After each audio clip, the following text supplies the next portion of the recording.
About 2 or 3 times a century, a massive star in our galaxy explodes. The star's core may survive as a neutron star or a black hole, but the rest of it rushes into space as swiftly expanding debris behind a powerful shockwave. As the supernova remnant grows, it sweeps up interstellar gas and gradually decelerates. Yet even thousands of years later, its imprint on the galaxy remains impressive. Exploding stars and their remnants have long been suspected of producing cosmic rays, some of the fastest matter in the universe. Where and how these protons, electrons, and atomic nuclei are boosted to such high speeds has been an enduring mystery. Now, observations of 2 supernova remnants by NASA's Fermi Gamma Ray Space Telescope provide new insights.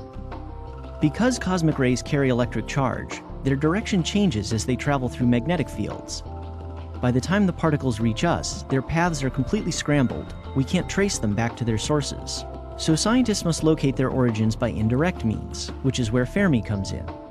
The interaction of high-energy particles with light and ordinary matter can produce gamma rays, the most powerful form of light. Unlike cosmic rays, gamma rays travel to us straight from their sources. In 1949, physicist Enrico Fermi worked out how what he called magnetized clouds could accelerate cosmic rays. Later studies showed that a variant of his method, called Fermi acceleration, worked especially well in supernova remnants. Confined by a magnetic field, high-energy particles move around randomly. Sometimes they cross the shockwave.